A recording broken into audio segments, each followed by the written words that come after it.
Sejam bem-vindos ao nosso novo episódio do Perguntando Teologia. Oi, Thiago, tudo bem? Tudo bem, Marcelo, e você?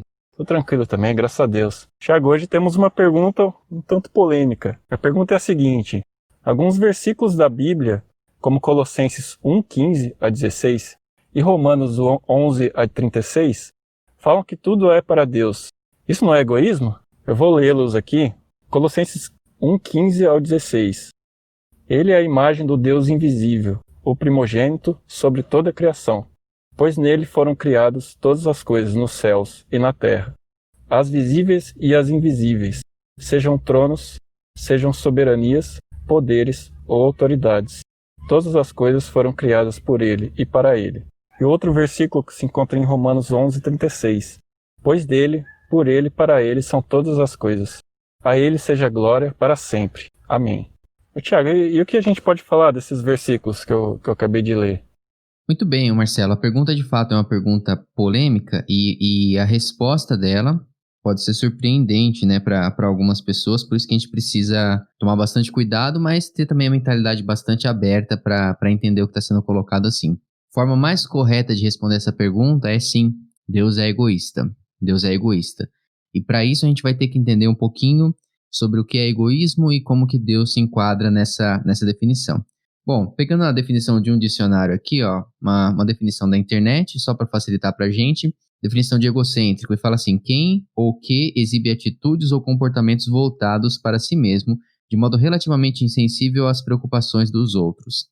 Eu já vou comentar um pouquinho melhor sobre essa segunda parte da definição, mas inicialmente eu vou pegar a primeira parte dela, ó. Quem ou que exibe atitudes ou comportamentos voltados para si mesmo. Ou seja, egoísmo, mas nós temos a junção de duas palavras aqui.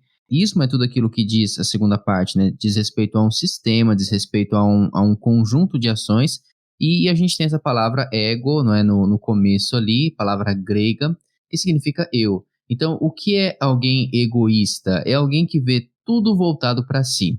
Para ele, tudo acontece literalmente, não é aquela pessoa que o mundo gira ao seu redor. É aquela pessoa que tudo acontece por conta dela, tudo acontece por causa dela e tudo que acontece deve beneficiar ela. São essas pessoas que, quando a gente olha, a gente fala, poxa, essa pessoa está sendo egoísta, ou essa pessoa tem um comportamento egocêntrico, ela acha que tudo gira ao redor dela.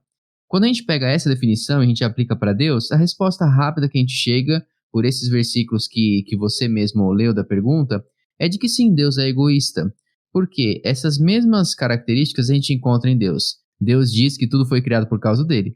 Deus diz que tudo foi criado para a glória dele. E Deus diz que tudo gira ao redor dele. De fato, o mundo gira ao redor de Deus. E é isso que ele está dizendo. Então, quando nós pegamos essa definição e aplicamos de um modo direto para Deus, a resposta que nós chegamos é sim, Deus é egoísta. Eu vou incrementar esses versículos, trazendo mais algum. Olha só, a gente tem, por exemplo, Isaías 43, é um texto em que Deus está comentando a respeito de Israel e o que ele espera de Israel, e isso se torna também muito forte. O versículo de número 6 diz assim: direi ao norte, entregue-os, e ao sul, não os retenha. De longe tragam os meus filhos, e dos confins da terra tragam as minhas filhas.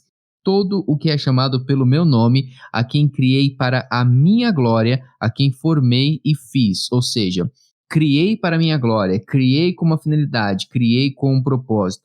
Olha um pouquinho mais adiante, versículo de número 10. Vocês são minhas testemunhas, declara o Senhor, e o meu servo, a quem escolhi, para que vocês saibam e creiam e entendam que eu sou Deus. Antes de mim nenhum Deus se formou, não haverá nenhum depois de mim. Eu mesmo sou o Senhor, e além de mim não há salvador nenhum. Eu revelei, salvei, anunciei, e eu não sou um Deus estrangeiro entre vocês. Vocês são minhas testemunhas, declara o Senhor. E aí, durante todo o capítulo, Deus vai assumir essa postura de posse com relação ao povo, de vocês são meus, e eu não vou dividir vocês com outras pessoas, eu não aceito que outros deuses sejam convidados para o nosso convívio, então sim, vocês existem única e exclusivamente para mim. Mais um versículo no capítulo anterior de Isaías, capítulo 42, versículo de número 6 até o versículo 8, Deus diz o seguinte, através do profeta: eu, o Senhor, o chamei para a justiça, segurarei firme a sua mão, eu o guardarei e farei de você um mediador para o povo e uma luz para os gentios. para abrir os olhos dos cegos, para libertar da prisão os cativos e para livrar do calabouço os que habitam na escuridão. Versículo 8, eu sou o Senhor, este é o meu nome, não darei a outro a minha glória, nem a imagens o meu louvor. E durante boa parte do livro de Isaías, Deus assume essa postura que, quando a gente junta com esses versículos já citados de Colossenses, de Romanos, deixam ainda mais claro isso. Tudo é para a glória de Deus. Tudo, absolutamente tudo, gira ao redor de Deus. Então, se nós definimos egoísmo como alguém que pensa que tudo gira ao seu redor, que tudo foi feito por ele, que tudo foi feito para ele, a gente percebe que essa é precisamente a mesma definição deixada em Colossenses e Romanos, e a gente precisa sim encaixar Deus dentro disso. Então, sim, Deus é egoísta. Tá, então se a gente afirma que Deus é egoísta, Deus não estaria pecando? Então, isso é o que nos assombra, né, nessa definição, até porque a gente sabe que Deus não peca, né? Então, como assim nós atribuirmos para Deus uma característica que nós tão fortemente identificamos como pecado? Mas não, Deus não estaria pecando, ou aliás, Deus não peca mesmo quando a gente identifica esse egoísmo em Deus. Então, vamos deixar bem claro aqui, ó, por que nós estamos dizendo que Deus é egoísta? Porque egoísta é aquele que pensa que tudo gira ao seu redor. E Deus não apenas pensa, como afirma que verdadeiramente tudo gira ao seu redor. Como que então isso não é pecado se a Bíblia diversas vezes nos adverte e critica esse tipo de atitude nos homens, não é? A gente pode lembrar, por exemplo, Nabucodonosor, quando ele se orgulha de tudo aquilo que ele fez, do reino da Babilônia, a consequência que acontece na vida dele é condenatória por conta desse tipo de atitude. Então, por que em Deus isso não é pecado? Bom, a gente precisa entender o seguinte. Primeira coisa, existe diferença entre nós e Deus. Então, nós não podemos esperar que Deus esteja submisso às leis que ele colocou para nós. Deus, ele é fiel à sua própria natureza. Agora, isso não significa que Deus precisa obedecer às leis que ele colocou para nós, porque, apesar de tudo aquilo que nós queremos acreditar desde o Jardim do Éden, nós não somos deuses, nós não somos Deus, não somos semelhante a Deus. Então, para dar um exemplo bem rápido a respeito disso, Deus pode nos proibir de tirar a vida de uma outra pessoa, dizendo não matarás. E ao mesmo tempo, Deus pode tirar a vida de uma pessoa. Deus pode, inclusive, tirar a vida de alguém que ele nos disse para não tirar. Por quê? Por que Deus não estaria sendo hipócrita nisso? Porque Deus não está submisso às leis que ele coloca para nós enquanto homens, porque nós precisamos obedecer essas leis enquanto criaturas. Deus não precisa obedecer essa lei porque ele não é criatura. Então, a gente pode trazer isso para o nosso dia a dia, de que, por exemplo, quando um pai fala para o filho, olha, você não pode pegar na faca, o filho não vai poder falar que o pai é hipócrita quando ele pega na faca, porque o pai está dizendo, você não pode pegar na faca. Essa lei, ela se aplica a você porque você não tem condições de lidar com isso. Da mesma forma, Deus diz para nós, olha, essa lei, não matarás, diz respeito a você, porque você não tem condições de lidar com isso, você não tem condições você não deu a vida para essa pessoa, você não tem permissão para tirá-la. E Deus também pode dizer, olha, você não vai ser egoísta, porque o universo não gira ao seu redor, como você está pensando ou como você transparece ao agir dessa forma. Então aqui a gente precisa diferenciar uma coisa, porque nós gostamos muito hoje dessa questão de autoridade, né? Mas a pessoa tem que viver aquilo que fala, então isso traz autoridade para a pessoa que está falando, e isso é verdade, mas nós precisamos distinguir entre o princípio da autoridade no sentido pedagógico, no sentido de quem está ensinando, e o princípio da autoridade no sentido hierárquico. Então, o que eu quero dizer quando eu falo princípio da autoridade no sentido pedagógico? Eu quero dizer que eu não posso ensinar um aluno meu a fazer determinada coisa e fazer uma coisa diferente. Então, quando eu ensino que ele deve dizer a verdade e não mentir, quando eu minto, eu sou pego pela minha falta de autoridade para ensinar aquele assunto. Ou seja, você está dizendo que não deve fazer e você faz, não é? O próprio Novo Testamento nos adverte a respeito disso, quando está falando a respeito do ensino, não é? Você que ensina que não deve fazer algo, você faz, então você se tornou um hipócrita nisso, e a gente tem que lembrar que a hipocrisia é aquilo que Jesus tanto condenou nos fariseus.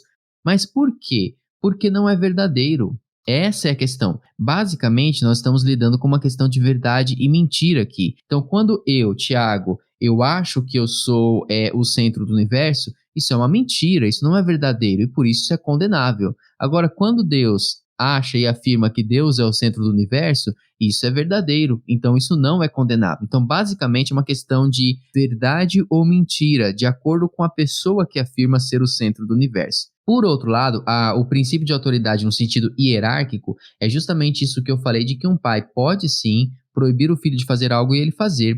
Um pai pode sim dar um tipo de instrução para o filho que não se aplica a ele. Por quê?